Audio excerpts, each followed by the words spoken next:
કેટલાક પોલીસ અધિકારીઓને ટૂંકા રસ્તે સિંઘમ થવાની ઈચ્છા હોય છે અને ટૂંકો રસ્તો તેમને જેલ તરફ દોરી જતો હોય છે। આવા જ એક અધિકારી છે જેમનું નામ છે રાજદીપસિંહ નકુમ। રાજદીપસિંહ નકુમ સુરત સ્પેશિયલ ઓપરેશન ગ્રુપમાં ડેપ્યુટી પોલીસ કમિશનર તરીકે ફરજ બજાવે છે। તેમનો ભૂતકાળ તો વિવાદિત હતો, પરંતુ હવે વર્તમાન પણ વિવાદમાં ઘેરાયો છે। સમગ્ર મામલો પહોંચ્યો છે ગુજરાત હાઈકોર્ટમાં અને ગુજરાત હાઈકોર્ટે ગુજરાત સરકારને સવાલ પૂછ્યો કે રાજદીપસિંહ નકુમ હજી સુરતમાં કેમ ફરજ બજાવે છે, તેની વિગતે વાત કરવી છે। વૈષ્ણવજન તો તેને કહીએ જે પીડ પરાઈ જાનાને રે। નમસ્કાર, નવજીવન ન્યૂઝમાં તમારું સ્વાગત છે અને હું છું તમારો પ્રશાંત દયાળ। અમે અવારનવાર કહેતા હતા કે જે અધિકારીઓને ટૂંકા રસ્તે સિંઘમ થવાની ટેવ પડી ગઈ છે અથવા સિંઘમ થવાનો શોખ થયો છે, તેઓ આજે નહીં તો કાલે મરશે।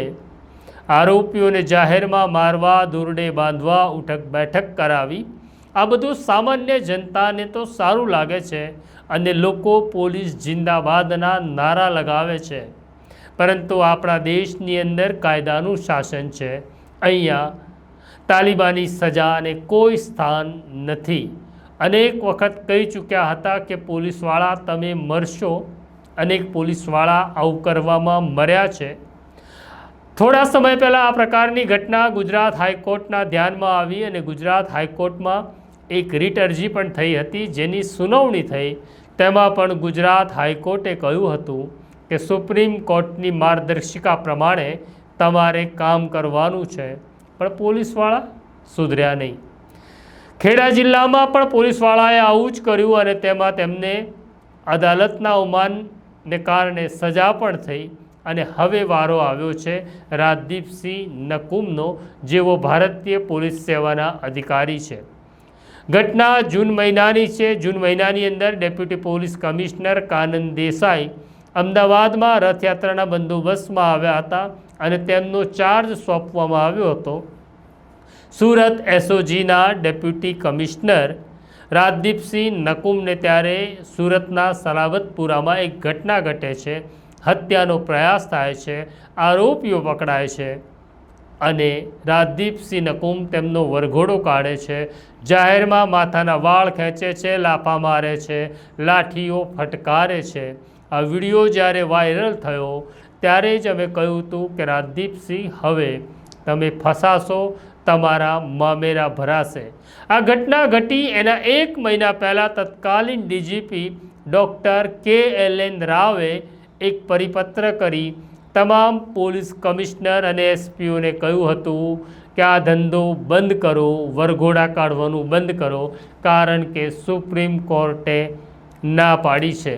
જો કોઈ પોલીસ અમલદાર આવી ભૂલ કરે તો તેની તપાસ ડેપ્યુટી પોલીસ કમિશનર કરશે, પરંતુ આ મામલામાં તો ખુદ ડેપ્યુટી પોલીસ કમિશનર રાજદીપસિંહ નકુમે જાતે જ ફાંસીનો ગાળિયો પોતાના ગળામાં પહેરી લીધો હોય તેવું થયું। આ ઘટનાના વિડીયો વાયરલ થયા પછી ગુજરાત હાઈકોર્ટના વકીલ ઉત્કર્ષ દવે ગુજરાત હાઈકોર્ટને એક પત્ર લખ્યો અને કહ્યું કે આખી ઘટનાનું સંજ્ઞાન સુઓ મોટો તરીકે લેવામાં આવે, કારણ કે એક આઈપીએસ અધિકારી જે વર્તન રસ્તા ઉપર કરે છે તે હરગીઝ ચલાવી શકાય નહીં। ગુજરાત હાઈકોર્ટે આખી ઘટનાને સુઓ મોટો લીધી અને હવે તેની સુનાવણી શરૂ થઈ। સુનાવણી દરમિયાન સૌથી પહેલો સવાલ ગુજરાત હાઈકોર્ટે સરકારને પૂછ્યો કે કહો તમે આ દિશામાં શું કાર્યવાહી કરી છે। ત્યારે સરકાર પક્ષે હાજર રહેલા સરકારી વકીલે ગુજરાત હાઈકોર્ટને કહ્યું કે ગુજરાતના ડીજીપી એ આ મામલે આદેશ આપ્યો છે, તેની તપાસ થાય, જે મામલાની તપાસ સુરત પોલીસ કમિશનર કરી રહ્યા છે। આ જવાબ સાંભળી ગુજરાત હાઈકોર્ટે તરત સવાલ કર્યો કે રાજદીપસિંહ નકુમ જો સુરતમાં રહેશે તો તેમની વિરુદ્ધ નિવેદન કોણ આપશે? સૌથી પહેલાં તો રાજદીપસિંહ નકુમ હજી સુરતમાં કેમ ફરજ બજાવે છે તે અમારો પહેલો પ્રશ્ન છે।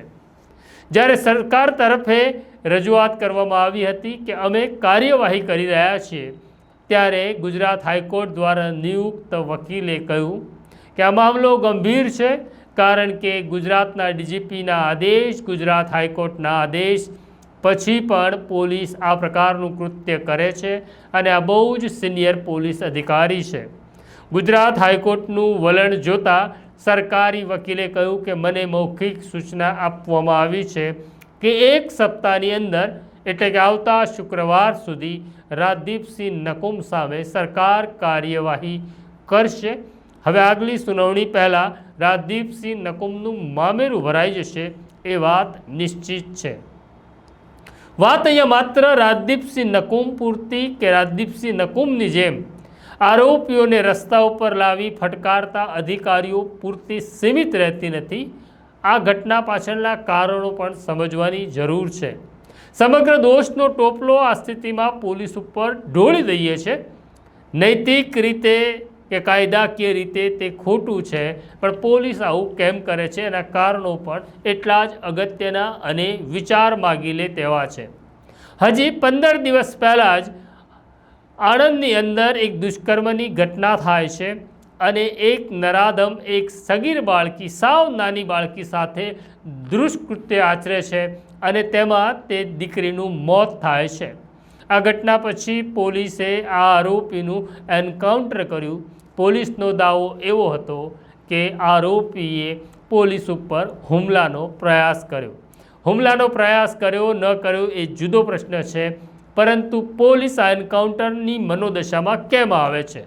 તો જે આરોપીનું આણંદ પોલીસે એન્કાઉન્ટર કર્યું તે અગાઉ પણ 2 દુષ્કર્મ કરી ચૂક્યો હતો અને બંને પ્રકરણની અંદર અદાલતે તેને જામીન મુક્ત કર્યો હતો.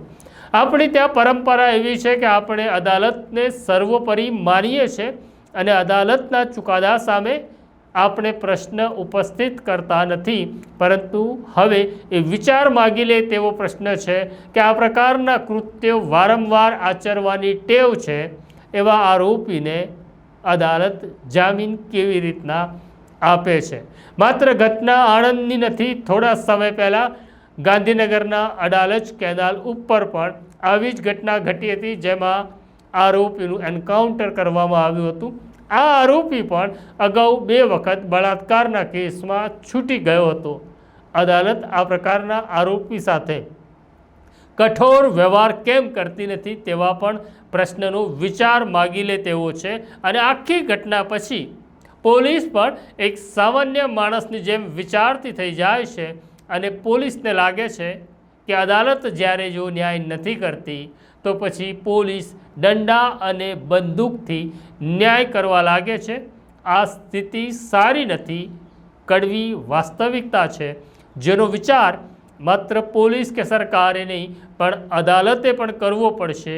પોલીસને આ મનોદશામાંથી બહાર કાઢવી પડશે, કારણ કે જો પોલીસનો જ ભરોસો ન્યાયતંત્રમાંથી ઉઠી જશે તો કોણ ભરોસો કરશે ન્યાયતંત્ર ઉપર? તો આવતી વખતે અમે વાત કરીશું રાજદીપસિંહ નકુમનું મામેરું ભરાયા પછી તેમને કોઈ સારી જગ્યા ઉપર મૂકવામાં આવે છે કે પછી સજાના સ્થળે મૂકવામાં આવે છે, તે આવનારો સમય કહેશે.